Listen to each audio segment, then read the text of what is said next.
At least 3 or 4 other doctors who are just sitting here waiting for more of the injured to come. We have 3 patients in the operating room at the present time. We have more operating rooms ready to be used if needed. So we don't have a problem with capacity. We do have one problem with probably few too many volunteers.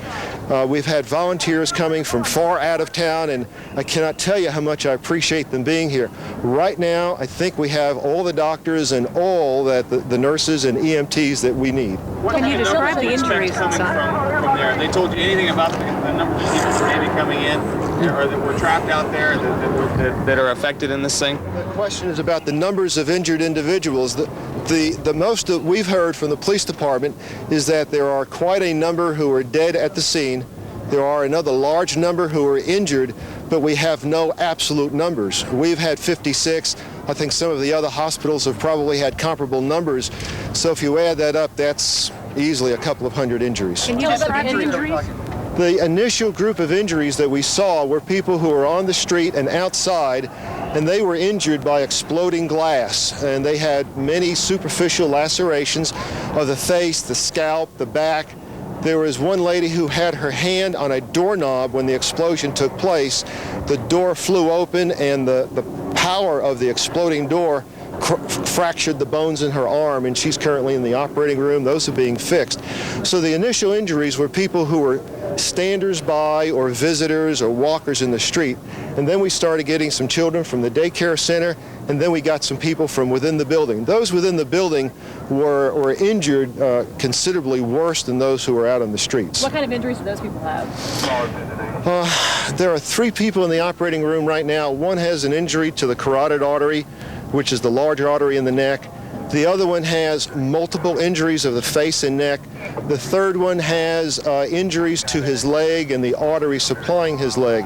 So those are rather substantial major injuries. At this point, yes, ma'am. How are you spreading the injured among the hospitals in Oklahoma City?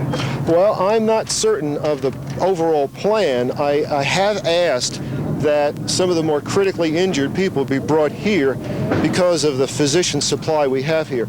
We have many neurosurgeons, many orthopedic surgeons. They deal with the most severe injuries.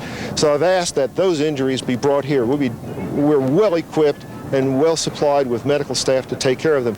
I do not know how they're being triaged from downtown.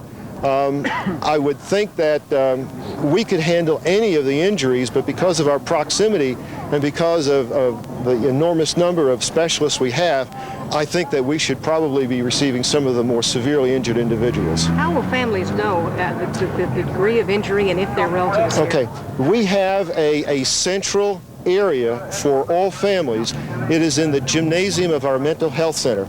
If any of the families go into the gymnasium, on the wall in the gymnasium, we have a huge board with names of everyone who's been injured and the hospital location of that individual. So it doesn't matter if that individual is here or elsewhere.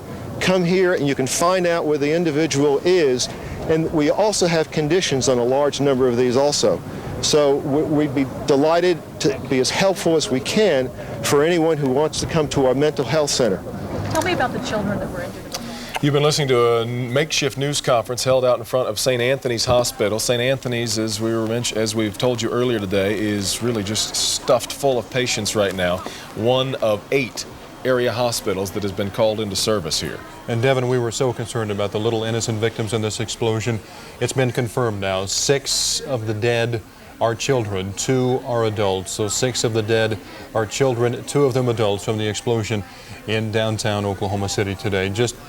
We can't imagine the grief the parents are going through, but our prayers are with them. We know that some of them are getting spiritual counseling right now from the chaplain at the scene at one hospital. And you see the utter devastation that one explosion caused, because here's now what we are starting to learn about the succession, or what someone obviously hoped would be a succession of explosions. The first bomb that was in the federal building did go off. It did the damage that you see right there. The second explosive was found and diffused. The third explosive that was found, and they are working on right now as we speak, I understand, both the second and third explosives, if you can imagine this, were larger than the first. So try to imagine 2- or 3-fold happening what we've already seen there. It is just incredible to think that there was that much heavy artillery that was somehow moved into the downtown Oklahoma City Federal Building. Again, you're looking at obviously aerial pictures from Chopper 4. They kept us out for a while because of obvious reasons, and we respect their demands on that. We are now there with our camera and our chopper, and it gives you a bird's eye view of the devastation. Again, one more time on this, because we've been hoping this wouldn't be the case, but it is the case. 6 of the dead are children, 2 are adults. We've been listening to our sister station in Oklahoma City, and graphic detail of precisely what's happening there. If they're correct about those bombs, and that damage was done by one bomb and the others were even larger, it's surprising that there's anything left of that building at all. We talked about the injuries, and as the doctor in that news conference detailed the injuries to people, none mentioned burns. No burns were mentioned at all, but we did learn that one of the children taken to the trauma center suffered burns over 55% of the body. So it apparently, there was fire along with the explosion that damaged some of it. We have an update on the explosion. Something just crossed the wires here, and urgent. The head of the Bureau of Alcohol, Tobacco, and Firearms, the ATF, says, in fact, now a car bomb caused the blast in Oklahoma City here. He says, the director says it would take anywhere from 1,000 to 1,200 pounds of explosives to trigger the kind of explosion that we saw. He said they believe the bomb was actually in a vehicle that was parked in front of the building. He said they're now investigating all kinds of theories, but he says it would be premature to speculate at this point who is responsible. But he does say, in fact, that it was some sort of car bomb that was stationed in front of the building, somewhere between 1,000 and 1,200 pounds of explosives. And Jess, you talk about the kids. You don't need to be a parent to understand the tragedy and what the parents are feeling there. The one hospital reported there were 12 kids there, anywhere from 2 months to 18 months old, who had suffered injuries, and they're actually putting out calls over the radio and television there trying to describe these kids because they're injured so badly. They need to go into surgery, and they need parents there, and they need parents' permission to get in there and help them out. We should remind, too, the reason for the children being there, on the second floor, there was a child care center, and you can imagine the parents trying to get to this location to try to find out about their children and being kept away because of the imminent danger that was there as well. That car bomb suggestion by the Federal Bureau of Alcohol, Tobacco, and Firearms, they're saying specifically a car bomb caused the blast, and that would seem to explain, when we saw in the aerial shots, we could see cars burning, and the cars were not all that close to the building, and one would wonder how they happened to catch fire, and that would seem to explain that too. Also, we've heard some of the survivors this morning talk about the explosion. They said the windows blew in as opposed to exploding outward. And if you look at the damage of the building here, you can see when you see a wide shot here, there's actually a chunk, almost like a big bite out of the building, and the whole front of the building is gone, much like the bombing in Beirut, I believe in 1983, when we talk about the suicide bombing at the Marine barracks there. Exactly. Pretty much the same pictures. And a former Oklahoma Congressman, Dave McCurdy, who says this is an obvious terrorist attack, pointed out that there had been meetings of Muslim fundamentalists in the area, including supporters of Hamas. And that is the technique that's been employed by Hamas in the Middle East, to car bombs. Also, if I remember correctly, when authorities were evacuating reporters from the scene there, they wanted them away. They were checking cars. There was a report earlier this morning from one of the people on the scene from our sister station that they were looking at cars, asking people to stay away from the cars, asking people not to use their cell phones down there so as to trigger a bomb. Ken Shocknick standing by at the update desk. In the newsroom right now, you have more to add?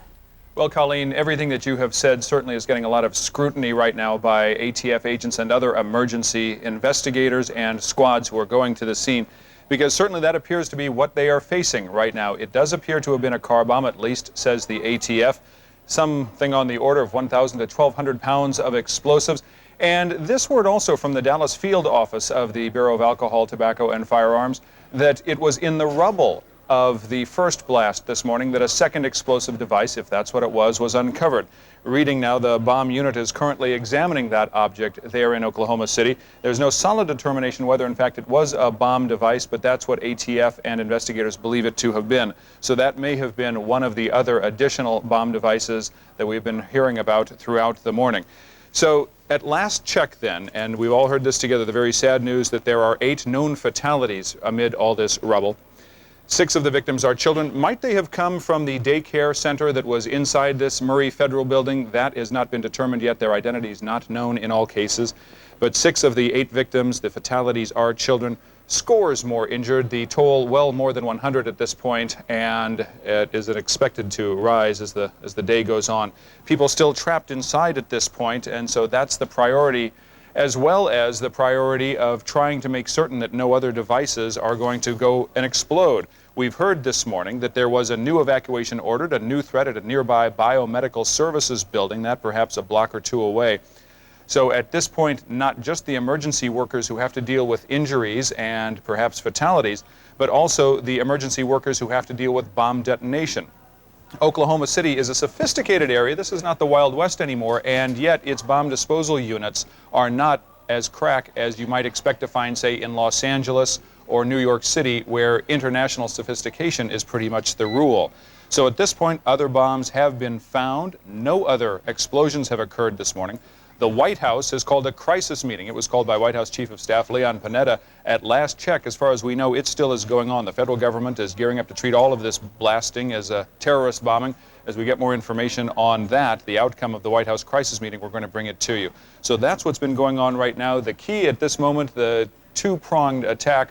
1, for emergency workers to get injured people trapped inside, out of the building, and 2, to make certain that no other bomb devices are found or allowed to detonate. More information from the update desk as we get it. Right now, back to you, Jess and Colleen. You talk about Oklahoma City being a sophisticated community, and indeed, of course, it is, but can there be a less likely place for international terrorists to want to strike if it were Hamas, traditional users of car bombs? But federal buildings everywhere are now being carefully watched. In the local federal building in Westwood, just off the San Diego Freeway, only one entrance is now open to people, and everyone going in and out is being checked very carefully there. We also have word the federal building in Wilmington, Delaware, has been evacuated. This as a precaution. They will not say whether a threat was issued there, but they have evacuated the federal building in Wilmington, Delaware, as a precaution. As well, Jess, this morning in Boston, the federal building was evacuated. There were unconfirmed reports of a bomb threat there. Also, the IRS, the employees there noticed that apparently a secured office had been tampered with. This happened about an hour after the federal building, the explosion in Oklahoma City. That was about 8 o'clock our time. But again, this explosion in Oklahoma City happened about 9 o'clock. People were at their desks on this Wednesday, the middle of the work week here. We heard from one of the hospital spokespeople just a few moments ago that they've treated as many as 56 injuries and more at that particular hospital, one of the trauma units in Oklahoma City. They said they intend to send some of their triage units down to the federal building, but the problem is right now, because of the bombs or the 2 other devices that were apparently found there, they've had problems getting in. They do acknowledge there are injured people still in the building here, but as well, to compound all of this, we understand there's a water main break in the building here, so the building is flooding. There are people trapped in the lower floors in the basement area, and as we heard, there are a number of dead at the scene. The doctor giving the news conference described one woman who apparently had her hand on a doorknob, and when the explosion hit, he said the force of the door threw her back and fractured all the bones in her arm. She is in surgery right now. Take a look at the cars burning there, and that certainly would lend credence to the suggestion by the head of the Federal Bureau of Alcohol, Tobacco, and Firearms that it was a car bomb that caused the blast, and that it would take between 1,000 and 1,200 pounds of explosives to trigger such an explosion. They say authorities believe the bomb was in a vehicle that was parked in the front of the building, and we saw in some of those shots of the windows, you said, Colleen, that the windows were blown in rather than out, and we could see the frames of the windows bent inward as well, indicating perhaps that the explosion came from the outside. Security has been tightened, or at least there is caution being exercised at the criminal courts building downtown, where we've had a number of bomb threats over the recent months. Tracy Savage is down there now. Let's go to her. Tracy? Well, hello, Jess. The disaster in Oklahoma City, some 1,500 miles away, but here in Los Angeles, they are not taking any chances. Right now, I'm out in front of the criminal courts building, a building that is always, well, the security here is always very tight, but one of the guards in there told me he just got a call from one of his bosses telling him today to pay special attention, to keep his eyes open for anything suspicious. Now, we just came from the federal building. If we can go ahead and roll tape, it's the federal building at the corner of Temple in Los Angeles. You can see what they're doing there. There is a security guard there. When we left that building just a few minutes ago, there were 2 guards there. And what they have done is they've closed every door except one leading into the building. And they're only allowing people to come in through that one door. Every person that comes in is being checked. They're going through their bags. They're going through their briefcases. They're checking IDs of the federal employees who are going into that federal building. Again, just not taking any chances. We talked to one woman who was on her way in this morning who was caught off guard a little bit by the extra security. Let's listen to what she has to say. Oh, so they're protecting all. What do you think about that they're doing this at this building? Well, I'm glad at this point. If there's a danger in other cities, it's just everyone's in a hurry. So. Kind of inconvenient. It is, but if it protects people, I guess it's okay. And we're back here live again. She says if it protects people, she says it's okay. You're looking at pictures of Oklahoma right now up in the corner there. Again, tightened security here in downtown Los Angeles, here at the criminal courts building and over at the federal buildings. No word how long they're going to have those guards posted out in front of the federal building. But if you're going to be coming down to the LA area and you're going to be going into our government buildings, be prepared. There may be a bit of a delay getting inside these buildings here in Los Angeles. I'm Tracy Savage reporting live back to you in the studio. All right, Tracy, thank you. We have an update now on the number of people hurt. They now believe at least 200 people were hurt in that explosion in Oklahoma City. As we've said, as many as 8 people are dead at this point. 6 of those fatalities are children. We talk about what was in the building there. If you're just now joining us, this is an explosion at a federal building in Oklahoma City. It happened about 7 o'clock our time this morning, about 9 o'clock their time. There's as many as 500 workers in this building on a normal business day. This is a building that houses the Drug Enforcement Agency, the Bureau of Alcohol, Tobacco, Firearms, recruiting offices for the Air Force, Customs, Secret Service, the VA, Social Security, the General Accounting Office, and as well on the second floor, there was a daycare center here, and that's where the number of fatalities from children has come from. It would appear that Oklahoma City has a pretty good emergency response team because they are getting to those people rather quickly. We saw triaging of patients there. We heard the physician at one of the hospitals talking about 56 doctors taking care of 56 patients. He said there'd been an extraordinary response from the medical community in Oklahoma City, and this certainly is a challenge to them. Let's go to Kent Schocknick for the latest upstairs. Kent?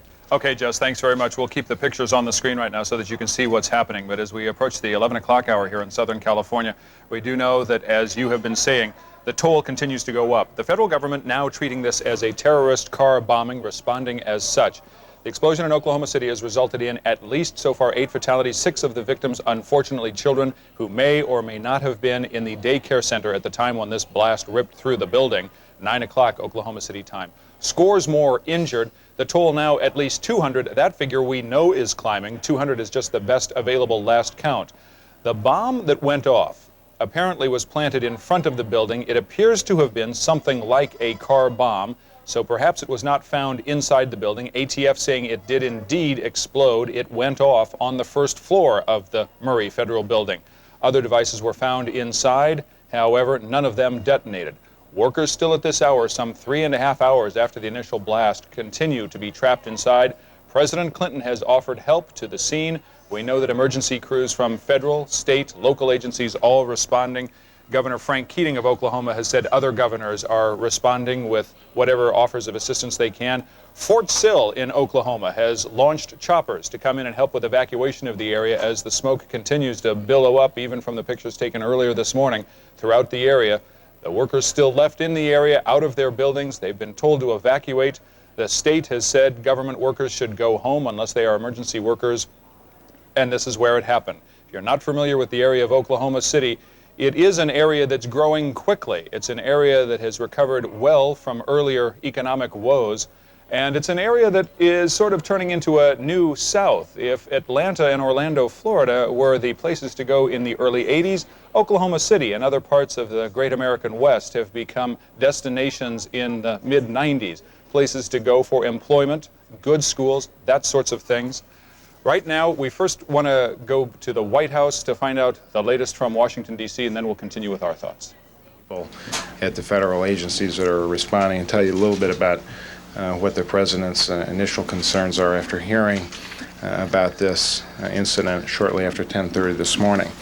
Obviously, the President's first and foremost concern is that every thing be done to assist those who have been victims of this incident, to make sure that we've got the right and necessary type of assistance available to local authorities in Oklahoma City, and he is satisfied that those steps are being taken. Secondly, he wants to make sure through proper law enforcement that everything is done as quickly as possible to bring whoever is responsible for this incident quickly to justice. Now, he directed this morning Leon Panetta to convene an interagency working group here at the White House that would just review how federal agencies are now responding, and we're satisfied based on the report that we have from the Department of Justice, from GSA, from the FBI, from FEMA, from the Secret Service, from the Marshal Service, from all the relevant federal agencies that might have a role here in dealing with this incident, that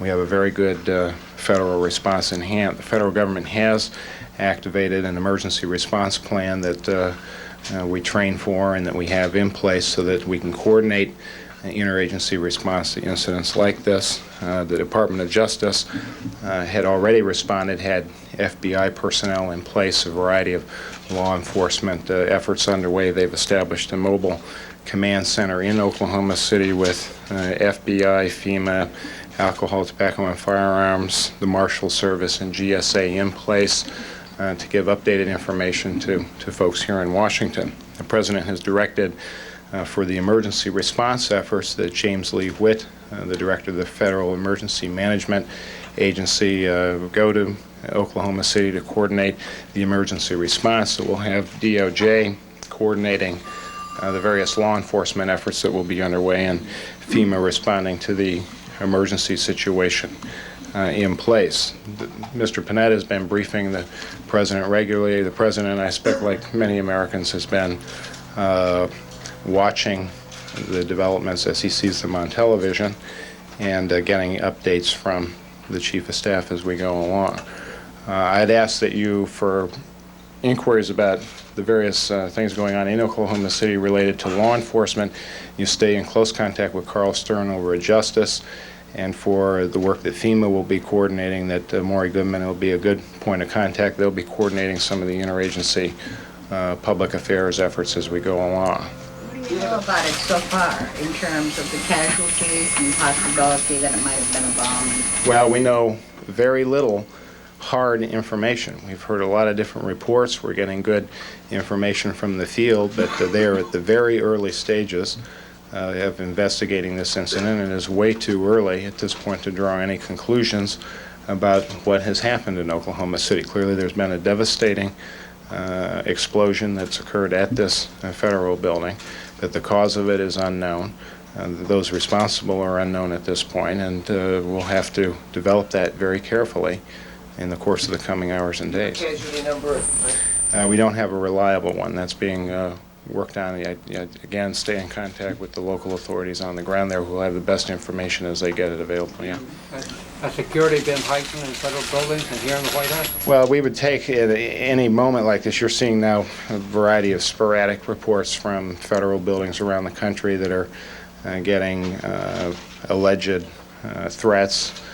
And, you know, as federal agencies do, we will respond appropriately. We have directed that federal buildings take any necessary precautions just to respond as they would in a routine way anytime we sense that there is some reason to believe that there's an incident that's occurred that raises the level of threat. Any reports of a threat in Oklahoma City that may have preceded this? They are looking now through everything available in the information that was available to the federal government to see. We don't have a concrete answer. We're not aware of any at this point. Are you aware of any kind of conspiracy or plot that would spread this? We're at the very early stages of investigating this incident, and it would be way too early to develop any good information on anything like that yet, Jill. Mike, in terms of the response here at the White House, when these interagency groups start up, is there a process where they automatically do things, or has the President jumped in himself and said something must be done?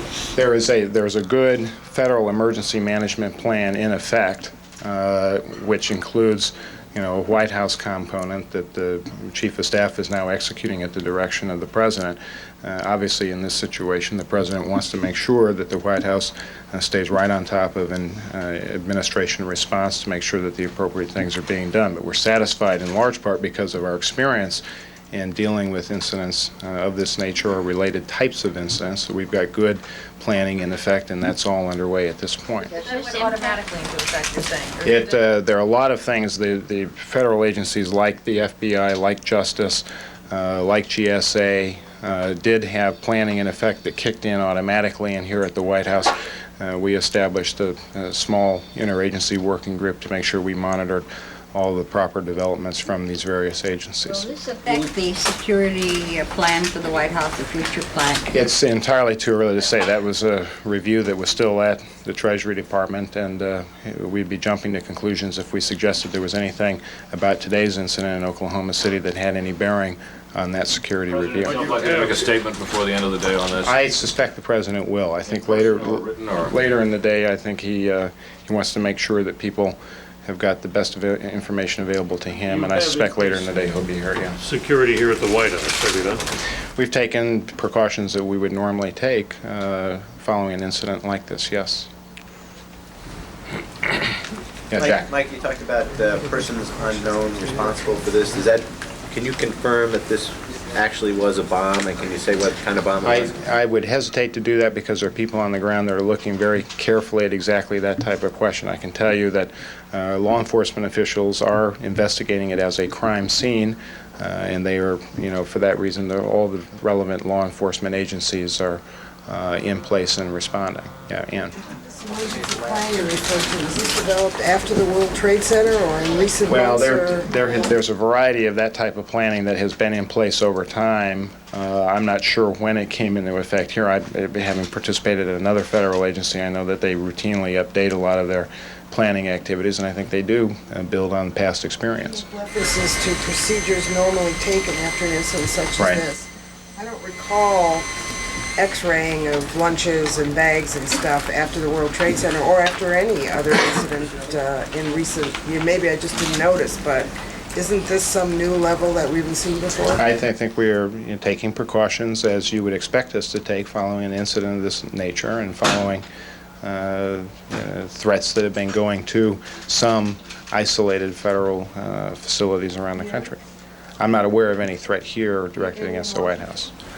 I'm not, I don't know entirely about all of the federal installations around Washington. I only know about here at the White House. Yeah. Is there a likelihood that the President will want to visit the site at some point? Oh, he wants to make sure that the proper law enforcement is in place and that the right emergency response is taking place. It's way too early to make judgments about that. Can you confirm that they found an unexploded bomb or an unexploded device? I cannot. How many threats have been received around the country? Can you give us any idea? But we frankly hear about them from news organizations probably even faster than we hear about them through the channels that we've got available to accumulate accurate information. There have been several on the wires already, as you probably know. Yeah, Jack. Will Justice or ATF, the FBI, give a readout or a detailed briefing on this by the end of the day? Yeah, they're putting in place their own planning to respond to public inquiries about what's happened, make sure they've got people in place both in Oklahoma City and here in Washington who can respond to specific concerns, and they will do that. I've talked, as I mentioned before, both to Maury Goodman and to Carl Stern at Justice and FEMA, respectively, and they're going to be in a position to tell you more about how their agencies and subordinate agencies are responding. Yeah. The groups that are already being looked at or scrutinized? As those who may have... No, I'm not aware that they've developed any leads that would suggest a target for an investigation at this point. Did the President change his plans in any way today? I don't believe so. He proceeded with the meeting with Prime Minister Chilair, and he's got some additional meetings taking place later today, and he will, as the day goes on, be updated on a regular basis by either the Chief of Staff or anyone else appropriate working with this interagency group. Mike, is it planned that there would be, one central briefing that they would bring in, let's say, Justice and FEMA and everybody else? Not at the moment. I think that they're all concentrating at their own workplaces, using their own command centers and their own channels back to Oklahoma City. So I think it's more appropriate for them to kind of stay on top of what they've got going on at their individual agencies. We'll check and see later. You've been listening to the White House Press Secretary Mike McCurry, who is briefing White House correspondents and reporters covering Washington on the situation and the federal response to the bombing in Oklahoma City. We understand that from that briefing that security at the White House has been increased, but the president has not really changed his plans today. He was visiting with the Turkish Prime Minister earlier. But we also understand they've set up a mobile command unit in Oklahoma City, FBI, FEMA, Marshals unit set up at the scene there trying to figure out what happened. And we have heard from the ATF that the early initial investigation indicates the explosion was caused by a bomb from the outside, perhaps a car bomb, as many as 1,000 to 1,200 pounds of explosives in a car at the scene. And once you see the picture there, it really tells the story that this was a bomb that came from the outside. The number of fatalities at this point, 8, as we've heard, 6 kids from the, we believe from the daycare center that was located on the 2nd floor there. But as we heard one of the spokespersons from the hospital say, there's still a number of dead at the scene. As many as 200 have been hurt. Ken Shocknick standing by live in the newsroom with an update. Kent? All right, Colleen, we're going to try to put all of it together then. Let's go immediately right back to the live pictures, and I will talk over them as you continue to watch. First of all, we did just hear Mike McCurry, the White House press secretary, talking about the federal intervention at this point. He said that President Clinton's first goal was to assist the victims of the Oklahoma City blast, then his second goal to bring those responsible to justice as soon as possible. The administration saying this was a terrorist car bomb in front of the building, and as you just pointed out, Colleen, 8 fatalities, 6 of the victims' children who perhaps were inside the daycare center. At this hour, as you watch this newscast, workers still are trapped inside the building. Emergency crews are trying to get them out. Unfortunately, along with those who are alive, they expect to find more who have been killed in all of the rubble.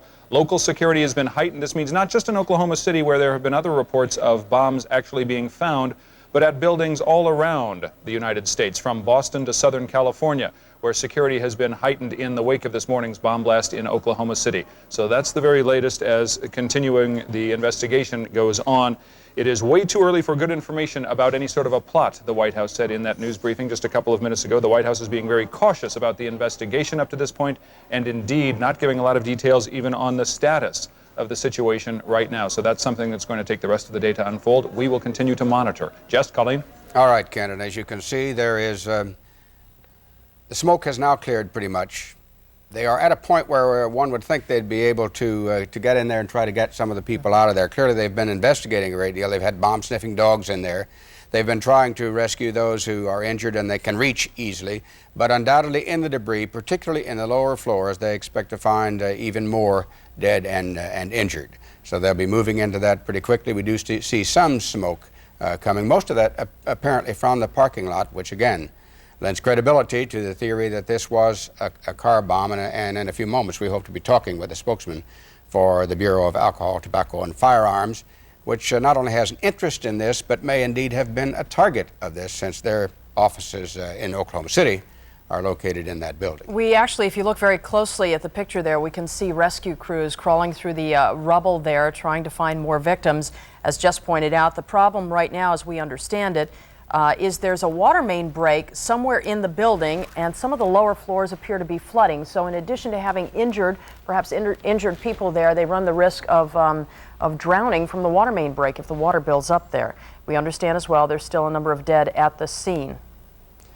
Throughout the country, we have had reports of possible bomb threats and federal buildings being evacuated. The major federal building in Los Angeles, the one in Westwood, is open. Only one door is open to the public, and those going in can expect to be searched, of course, or have their bags searched. In other cities, Wilmington, Delaware, they have actually evacuated the federal building there. No indication that that was because of a specific threat or whether it was just an extraordinary precaution taken against it. There have been numerous bomb threats around the country. Jess, right now we have with us on the phone John D'Angelo. He's with the ATF here in Los Angeles. Mr. D'Angelo, from what you're seeing of the pictures here, does this appear to be a car bomb from the outside, the pattern of the bomb as it hit the building? It'd be premature for me to discuss that or really comment on that. The point that I want to make is that ATF is sending 2 national response teams to the location to investigate the bombing incident. A national response team is a unit of 20 people who have expertise in these types of crimes, arson and explosives violations. the team consists of special agents and chemists, and like I said, people who have expertise. Mr. Angelo, the report is attributed to John McGaw, the director of your bureau, who says an initial investigation indicates it was caused by a large bomb, perhaps 1,000 or 1,200 pounds, located outside the building. He says perhaps in a car. Let me ask you, do you know whether all your agents are accounted for, those who were employed in that building? Yes, I have been informed that all of our agents have been accounted for. As well, Mr. McCaw mentioned to news agencies this morning when asked about terrorists, he said, I think anytime you have this kind of damage, this kind of explosion, that's the first place you have to look. Do we know of any terrorist groups in Oklahoma City or any in the southwest area? At this point, the incident has not been attributed to anybody, and to my knowledge, nobody has taken credit for it. It is something that we obviously are going to have to take a hard look at with all the other agencies that will be involved in the investigation. At this point, we can't rule out anybody or jump to any conclusions. Mr. D'Angelo, the mayor of Oklahoma City has just said that he has word that there is an 8-foot crater in the parking lot where they believe this bomb would have gone off. Would that figure, if you had a bomb of 1,000 or 1,200 pounds, an 8-foot crater? Yeah, I think that would be reasonable. Again, that I have not gotten that information from any sources within my agency or an agency investigating the bombing. But yes, it would be likely that a crater would be left from a large explosion. It must not be lost on members of your agency that this is the second anniversary of the tragedy in Waco, Texas, a tragedy those cult members blamed on your agency, on the ATF. Any response from your people on that? Does that concern you that it happens on this anniversary date? We're treating this as an independent event that we will investigate and follow down all potential leads and avenues. As I said earlier, we're not going to jump to any conclusions or go off on a tangent. We'll be looking at following all leads. As well, Mr. D'Angelo, there is some confirmation that a second, perhaps a third device may have been found at the scene. The director of your agency talked about as many as 1,000 to 1,200 pounds of explosives in a car outside the building. How difficult would it be for a group to get their hands on that amount of explosives? It really depends on the group, what their sophistication is, what their connection is, or what their level of familiarity with explosives is. It's not all. It would be difficult for most people, but if a person had the desire and the know-how, he could get and acquire that much explosive. But it would probably have to be a group or a person who's in the business who knows what they're doing here. It would be obviously somebody who knew what they were doing to make a bomb of that size. If the other bombs were planted inside the building, is it conceivable that the car bomb outside would also be expected to detonate those? Really, I can't speculate or comment on that. We don't at this point know exactly what was used or how it was done.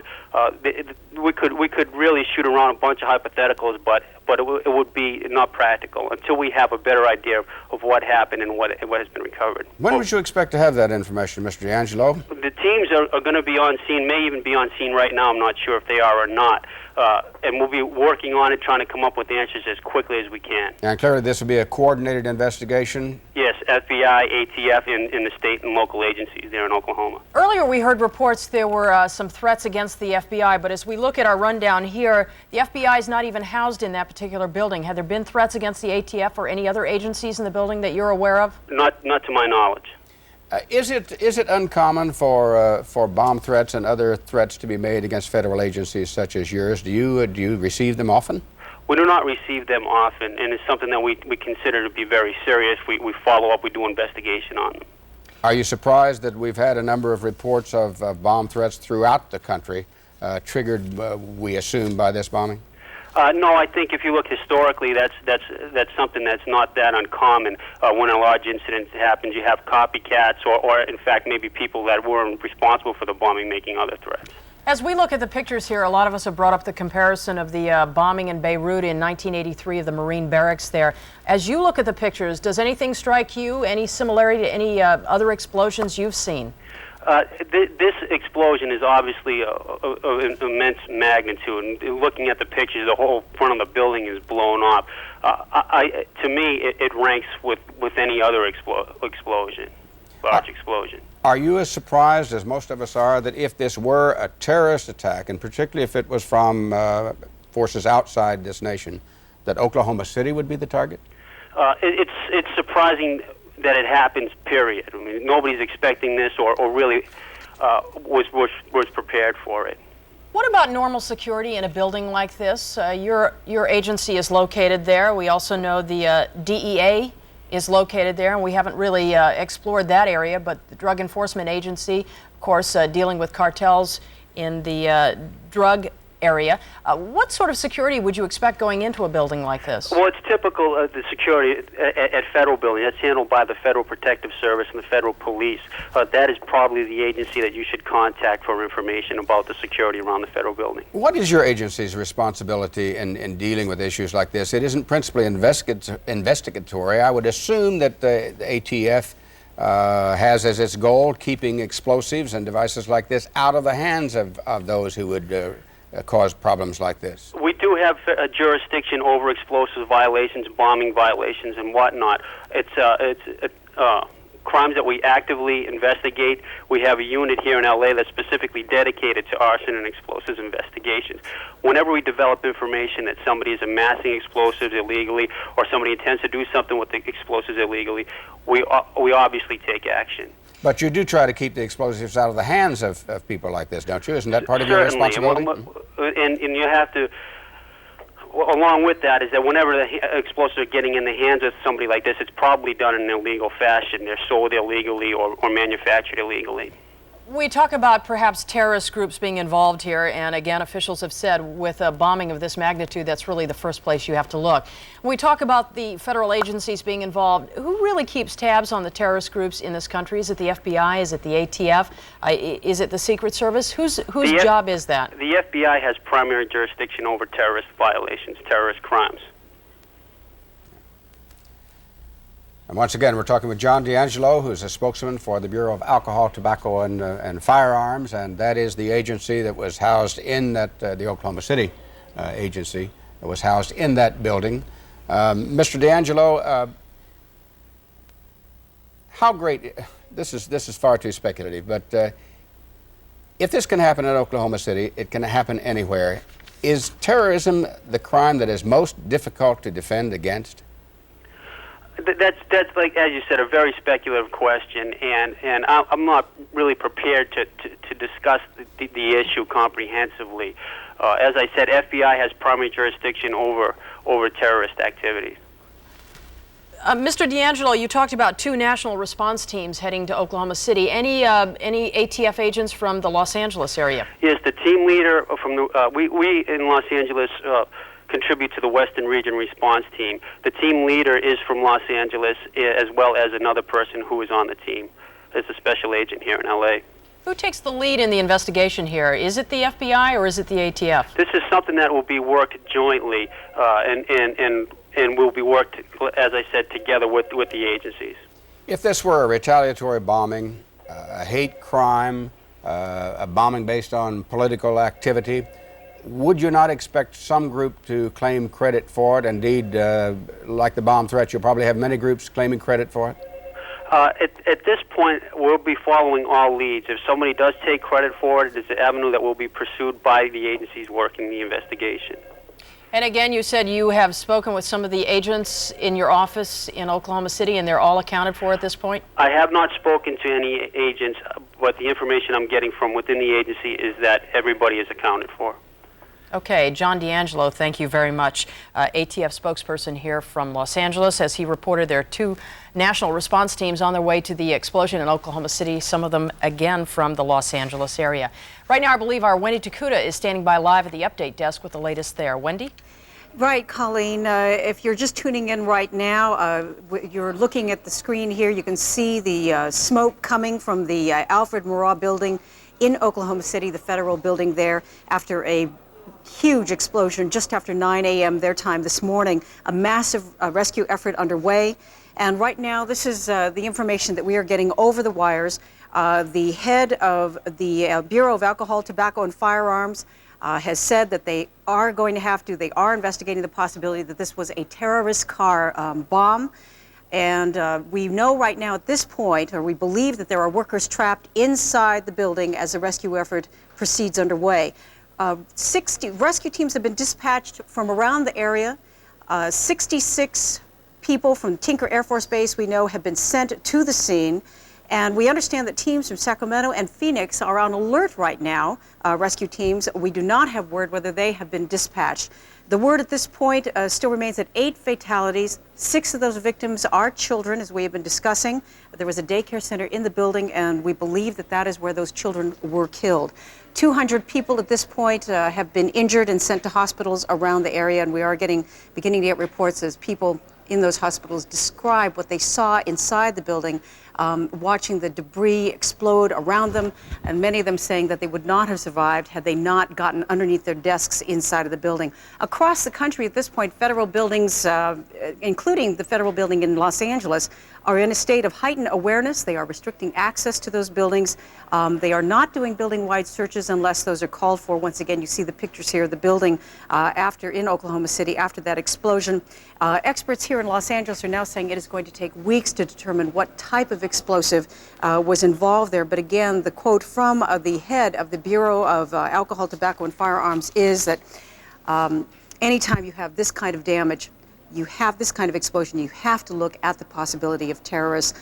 The director, John McGaugh, also saying that he believes that it probably was a car bomb outside of the building that caused it, that bomb was a very large one, from 1,000 to 1,200 pounds to have caused this kind of damage. So that's the situation at the scene, and again, around the country as federal buildings go into a state of heightened alert.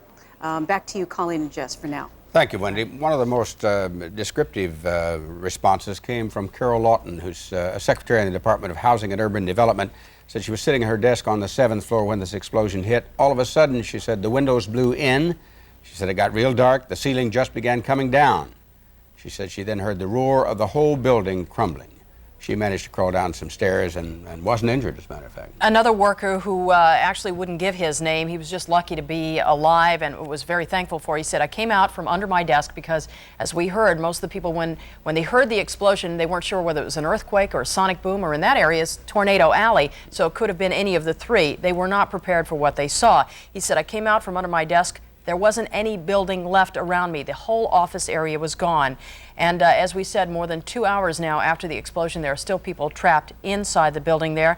Some people report they had to crawl out on their stomachs, feel their way around. There was no electricity. This is a 9-story building in the downtown area. And if you look very closely, if you look in some of those areas, the gaps that used to be windows there, you can see rescue crews crawling around trying to find some of the survivors. We know that there are still a number of dead at the scene. The confirmation we have is 8 dead, 2 of them adults, 6 of them kids. But again, there are still a lot of people trapped in the rubble there, and a number of people dead at the scene. We understand as well that triage units, as soon as they had given the all clear, the fact that there were no more explosive devices on the scene, as soon as they had gotten that, the triage units were going to go in and try to pull out some of the critically injured people who are still trapped at the scene there.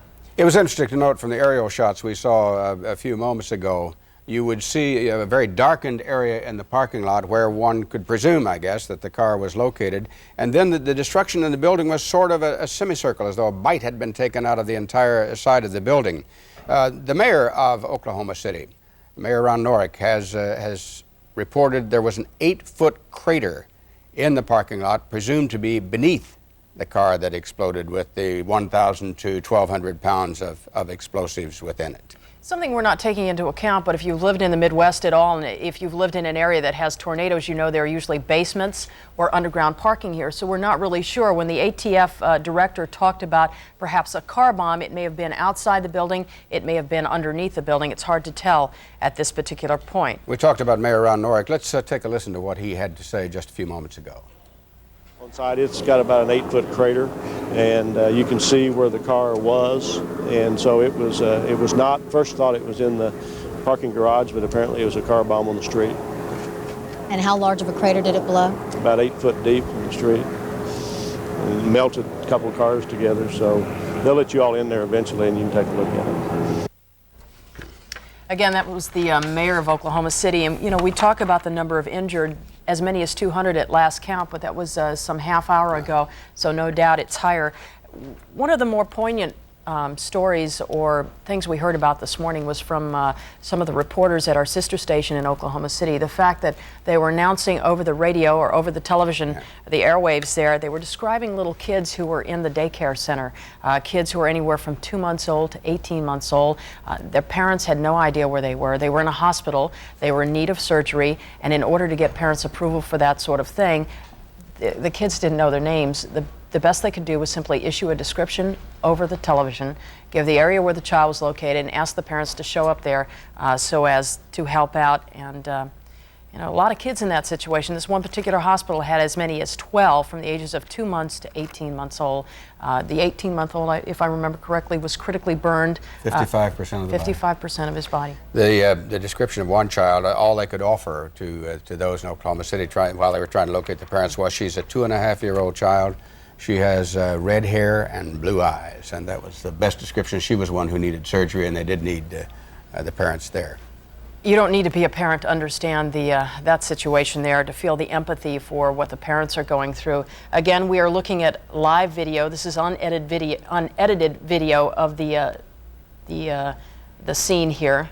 As we look through, you can see file cabinets, desks. Every once in a while, you can see the head of a rescue worker going through there. As we mentioned earlier, they have bomb-sniffing dogs. There were reports at least one, perhaps two other devices were found at the scene, and so that's what they're doing right now. And we've talked about other federal buildings around the country being on special alert. Some have even been evacuated, and the federal building in Westwood, our local federal building, is under special care as well. Kelly Mack is there now. Let's go to her for a live report. Kelly? Well, Jess, there are 17 floors here at the federal building in Westwood, and there are approximately 1,500 to 2,000 people who actually work in this building day to day. But of course, there are hundreds more people, visitors, who come into the building to use the various offices and facilities every day. You may be able to see part of a line behind me right now. There are people who are applying for passports, and normally there are a line of people here, but these people are being checked out very carefully. Of course, employees who come in and out of this building are also being checked out very carefully as well, much more carefully than they normally are. When they come into the building, their IDs are being checked by one officer from the Federal Protective Services, and then when they turn the corner to go down toward the elevators in the federal building here in Westwood, another FBI agent checks those IDs again, just to be sure that those people are who they say they are. Now, these security measures, of course, these extra security measures were taken right after the bomb, the news of the bomb in Oklahoma City, and we are told that these protective measures, these extra security measures, will be enforced until further notice. We are trying to get our camera mobile here. Maybe we can take you in a little bit closer right now with our cameraman, Daniel Peak. You'll be able to see that some of the Federal Protective Services officers are watching these people very, very carefully. A lot of these people are familiar to them, employees who work in this building every day, but nevertheless, they have to look at these at their badges as they come in. There is one metal detector in the federal building here in Westwood. They have not placed another one because of this bomb threat all over the country right now. But they are asking people who are not familiar to them, people who are non-employees who have to go into the building, to go through this metal detector, as they always do. But they are carefully checking these people. The passport folks, the folks who are here in line to get their passports, are being kept about 6 feet away from the door, and they are being checked as they go in by a Federal Protective Services officer. Only people who have a reason to come in here are being allowed in. They're being asked, what is your business here? What floor are you going to? If it seems legitimate, they're being asked to proceed. But it's interesting how they started this. At first, they were a little bit hesitant to tell us that they had extra security measures here at first, but then it became very, very obvious. About a half an hour after the bomb went off in Oklahoma City, they had more officers out here, and of course the extra FBI agents checking the badges, so it became very obvious that this was something they were taking very, very seriously. Live in Westwood, Kelly Mack, Channel 4 News. Back to you. Kelly, we talk about the security inside the building there. We have learned initial investigation in Oklahoma City shows that perhaps this may have been a car bomb from the outside. What about security in the parking lots around the federal building in Westwood? Well, right now it appears that most of the parking is outdoors. Like a lot of places here in the Los Angeles area, there are no basements. Most of the parking is actually east of us in a large parking lot. So we have not actually noticed any extra patrols of security guards in that area at all. But of course, cars and vehicles of any type can't get that close to the actual building. There is a big promenade that you've got to pass through before you get to the entrance here, and so any large vehicle that would try to get up to this area would have a very hard time of it. So that is probably one thing that they don't have to be as concerned about here in Los Angeles as they would elsewhere, because there's no parking lot underneath this structure at all, Colleen. All right, Kelly, thanks very much. Various agencies have been put on special alert, and special precautions being taken everywhere in Orange County. In Santa Ana, Vicki Vargas is at the office building which houses the FBI. Vicki? Indeed, Jess, things are a little bit different here in Orange County and other places of the state and across the country. The FBI is housed in federal buildings. Here in Santa Ana, the Orange County offices of the FBI are housed in a private 4-story office building. It's at the corner of Flower and Civic Center Drive. And we are told that about 9:45 this morning, a bomb threat, a call came into the offices of the FBI. Now, they occupy both the 4th floor and the 2nd floor of this building. But also here are members of the Orange County Public Defender's Office, as well as some offices of private lawyers, and the management company is on site as well. I want to talk with Maria Shikati. You said the phone call came. Was there an immediate reaction to say, everybody get out? Immediate reaction, yes. I just walked out of the restrooms. There was about 5 FBI agents scattering throughout each and every floor, grabbed me, said, get out, there's been a bomb threat, get out immediately, don't go to the parking garage, don't go to your cars, go across the street. About 100 people, I think we estimated, had to be evacuated. A little bit nervous, obviously, when knowing what had happened in Oklahoma City today? Yeah, it was just amazing. You wonder what is going on. Could this be real? It just seemed so far-fetched, but obviously it is definitely a scare for everyone. Now, I know that in the federal building, the federal courthouse here, there are metal detectors, there are X-ray machines. None of that exists in this building, is that correct? Yeah, that is correct. Make you feel any more vulnerable? Possibly. I mean, obviously what happened in Oklahoma this morning has set everybody across the country in alarm. So knowing that we feel safe with the FBI here in one hand, but by the other hand, you feel, geez, are we really safe? Possibly more of a target since they are here. There is a 3-story garage as well in the back where cars moved out of there. People told to get away from that area at all? No, we could not remove our cars from there. That's where we all park, all the FBI agents as well as anyone who works in the building. We could not move our cars because they have to have the dogs go and sniff around the cars. We actually had to just give them identification of our car, the color, the make, the model, so that they could look for any suspicious cars that might, be in the parking garage. Okay. And any word yet on when, if at all, you'll be allowed back in that building? They said 1 to 2 hours. Okay. Thank you, Maria, very much for talking to us. We do know that even though Santa Ana Police, Santa Ana Fire are on scene, it appears the FBI is handling this investigation. As you heard Maria mention, there are bomb-sniffing dogs that are inside. They are apparently going door to door. As you heard her also talk about the possibility of a car that could have been parked nearby, taking this threat very serious. Initially, there were calls that the federal building in Santa Ana, which houses some probably 400 or 500 employees, was also the target of a bomb threat. In fact, some members of the bankruptcy court were evacuated, just a handful. Then they learned that the threat came to another building. They were allowed to go back in. So obviously a lot of people on edge here. This threat, though, they're taking very seriously. I'm Vicki Vargas reporting live from Santa Ana. Back to you. Vicki, let's go back to the time frame just a moment. What time did the bomb threat calls come in? Vicki, do you hear me? Yeah, I can't hear. Can't hear. All right. I assume those came in after the Oklahoma bombing. Therefore, you could assume they might be copycats. Copycats. Certainly, there's been evidence of that throughout the country. The situation in Wilmington, Delaware, where they had to evacuate the federal building because of bomb threats there. Also, the situation in Boston this morning, where they evacuated as well. And we should mention as well that in Oklahoma City right now, the governor has declared a state of emergency. He has sent all federal and state workers home for the time being while they investigate this, try to find the source of the bombing there. We figure 9 o'clock Oklahoma City time, 7 o'clock our time. 7 in the morning, my guess is that Santa Ana office building was not occupied like that, so the call clearly did come in after this. We are looking at some of the people from the scene. Keep in mind, as you see kids there with their with their heads bandaged. There was a daycare center on the second floor here. The latest number we have is that six of the 8 dead are in fact kids who were probably from that daycare center. And if you look as well, when we see the pictures of the building, we talk about the rescue crews there. We understand the assistant fire chief in Oklahoma City says that they are right now crawling on their stomachs through that area. It's a very dark area. There's no power, no electricity there. So they're crawling on their stomachs trying to find victims, survivors who are still trapped in the building. They're trying to reassure the victims that they're doing everything they can at this point to get them out of there, but there are still people trapped inside. And looking at the victims who are being brought out, it seems apparent that most of them were injured by flying debris. We heard a hospital spokesman speaking earlier this morning that one man had a vein problem where he'd been struck with shrapnel. So those are the kinds of injuries we're seeing there, and undoubtedly there will be a greater indication of loss of life once they are able to get in there and to remove much more of the debris. Let's go to Wendy Takuda, who's, I'm sorry, you wanted to... Well, I was just going to address the picture you're seeing in the upper left-hand side of your screen, the gentleman who was crawling out there. That was a ladder that was going to the 5th floor. He's one of the survivors that we heard from earlier in the day. He's a man who got under his desk when he heard the explosion. He was on the 5th floor when the building actually almost imploded, and he was able to get out. Didn't even have a scrape on him when he got out this morning, amazingly enough. All right, as I was saying, we'll go to Wendy Takuda for the latest now. Wendy?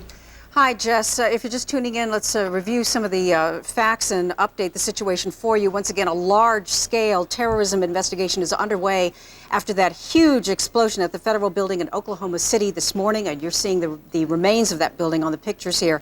The mayor of the city described an 8-foot crater in the street in front of that building. The mayor saying that it actually melted some of the cars together at that site, and that is one of the reasons why, of course, that they believe that this was a bomb. They believe that a bomb, in order to do this kind of damage, would have to weigh about 1,000 to 1,200 pounds. President Clinton is expected to speak at any time. We're waiting for that. Already, spokesmen from the White House have described the federal effort underway to not only help the people on the scene, but to try to find out who is responsible because, of course, no one has claimed responsibility. Meanwhile, a security alert has been posted at all federal buildings across the country. They call it a state of heightened awareness, of access being restricted to federal buildings, and you've been watching what has been going on here in Southern California with regards to that. No building-wide searches for the most part unless warranted. Our understanding at this point is that workers are trapped inside the building. We have no numbers yet, no exact word on where those people may be trapped. We have heard that there is an underground garage in this building, so that could be a problem area there. Rescue workers have been dispatched from around the area, as you can imagine, and that includes 66 rescue workers from the Tinker Air Force Base nearby. And workers on the scene say that when they crawl in through the rubble and they find people, they have to actually crawl in to get to the people who are trapped. They have been comforting the people there, telling them that help is on the way, but this is going to be a very, very slow process getting those people out because, as you can see from the pictures, we're talking about an immense amount of damage and a lot of rubble on top of those people where they're trapped. A lot of the people saying that they would not have survived the explosion had they not gotten under their desks immediately. Some of those people describing that when they came out from their desks, there was nothing left on their floors. Again, at this point, we are talking about 8 fatalities, 6 of those people children, apparently from the daycare center on the second floor of the building. And right now, the number remains at 200 people injured, 200 people sent to hospitals in the area. There were 500 federal employees assigned to this particular building. The explosion happened after 9 a.m., so we do know that that was during business hours. Obviously, we have no count of the number of people in that building aside from the employees. That building housed military recruiting offices, drug enforcement agency offices for the Veterans Affairs Department. So once again, a large-scale investigation going on at this point, as well as a huge rescue effort underway. There was a second unexploded bomb, they believe, that was found in the building.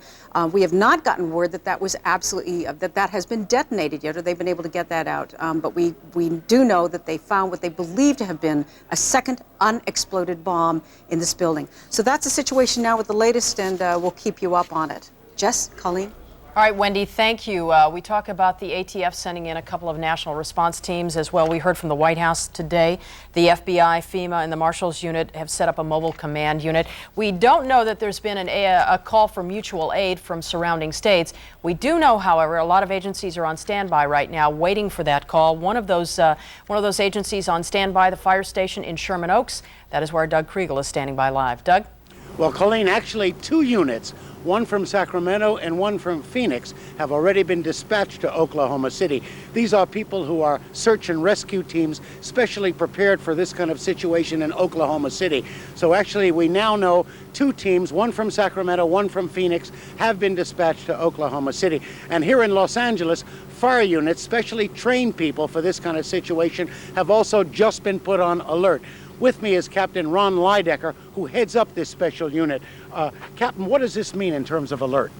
Basically, it's just a notification that there has been an incident. There are some activations occurring throughout the country, and it puts us on the next higher level footing. Start wrapping up some loose ends and basically do some preparedness things to make sure we're all ready to go. How many people here would go to Oklahoma City if you were called? If the Los Angeles City Task Force was activated, as well as any of the task forces in the state, it's a 62-member task force. They're equipped for rescue, technical search, including canine search. There's a command element, medical element, and a lot of technical specialists such as hazardous materials, logisticians, structural specialists, and that sort of thing. Apparently they're talking about people still trapped in the building. Would canine or dogs be helpful in that role? We have quite a technical search capability, including the canines. They can do probably the most rapid and effective search. Once we start getting into some serious debris piles and that sort of thing, we have seismic and acoustic devices, we have fiber optic devices where we can make access into voids and actually do a physical search without getting in there to locate people. Now I realize this is a long ways away, but if this happened in LA, how would you handle it? What would the approach be, sir?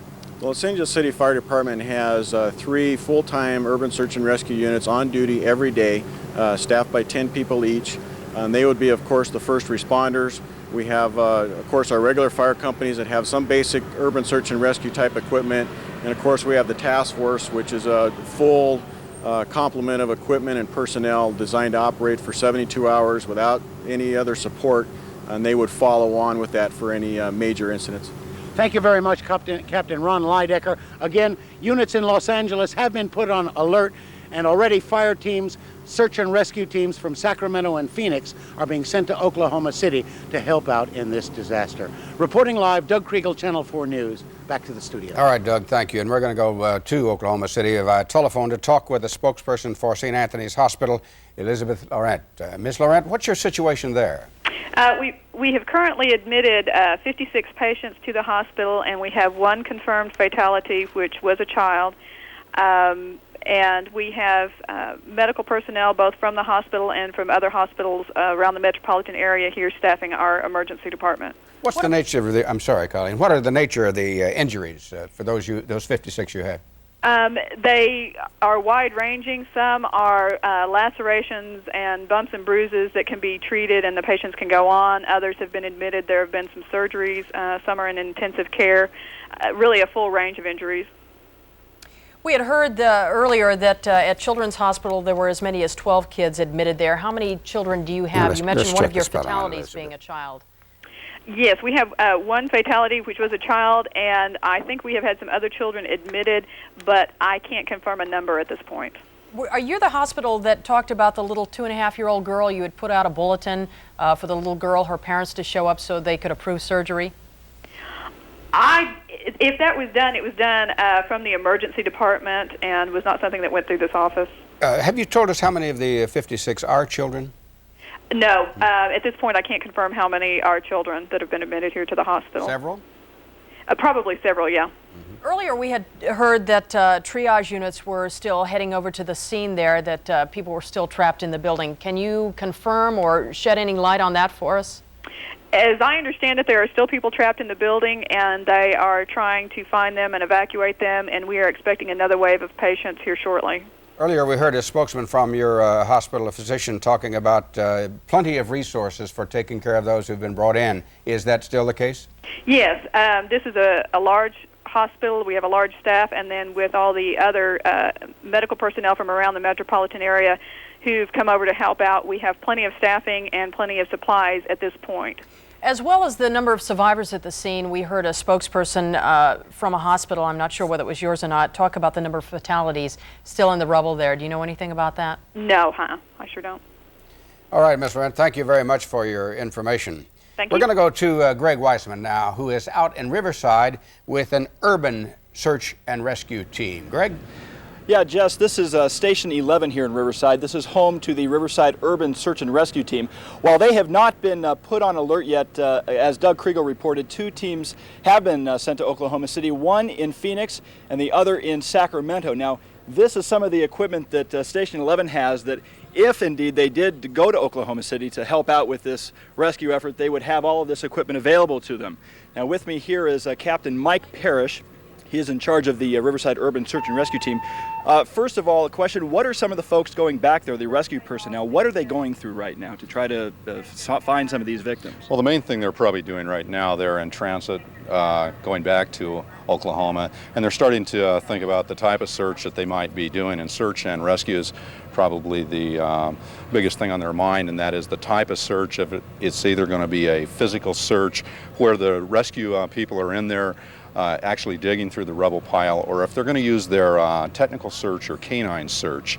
And I have some of the technical search equipment to share with you that Jess and Colleen, let's point out real quickly, this is the team that you might remember from the Northridge Meadows apartment during the Northridge quake. They used a fiber optic camera to find some of the victims that were in the rubble. And Captain Parrish, if you could maybe explain to us what this device is and how they might be using it back in Oklahoma City. Yes, the 8 California task forces all have the same kind of technical search equipment that was purchased from OES and given to our task forces. We have the search cam and the seismic technical listening equipment. The search cam we used quite a bit at Northridge Meadows.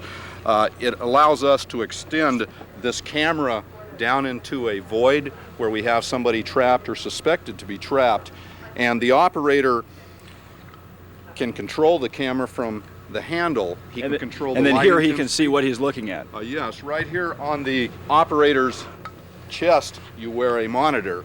You can see the configuration of the victim. You can talk to the victim. It has a two-way microphone. It has an articulating head.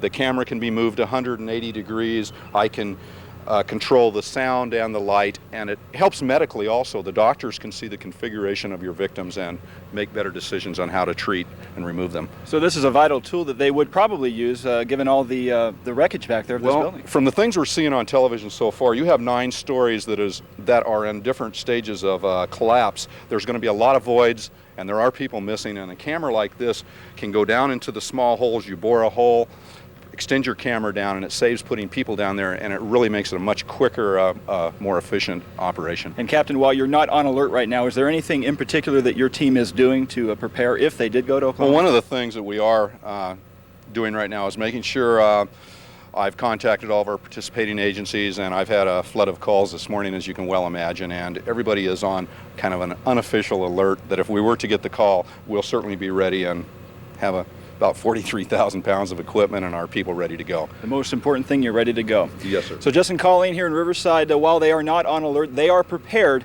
if they are called to go back to Oklahoma City. Reporting live in Riverside, I'm Greg Weissman, back to you. All right, Greg, thank you very much. We're just looking at the wires here. I understand we have a report from Reuters that the FBI at this point is searching for 3 suspects and a car, and we understand from the director of the ATF that he says, and I'm quoting here, clearly the explosion occurred outside the building. They're trying to reconstruct at this point. What they're trying to reconstruct is that apparently a vehicle was pulled up in front of the building and detonated shortly after 9 o'clock. You've heard the number, 1,000 to 1,200 pounds of explosives. He says, he estimates that's the amount that would take to shear off the front of this building. Half of this 9-story building completely sheared off. Also nearby buildings damaged. Windows within a 2-block radius were blown out, and we had talked about people describing the explosion 55 miles away. The death toll confirmed now at 8, but expected to go much higher. Here now is that Reuters report. The FBI issued an alert today for 3 suspects in the explosion at that federal office building downtown, according to sources there. The FBI alert has been issued for a beards. One of the passengers described as 20 to 25 years old, another 35.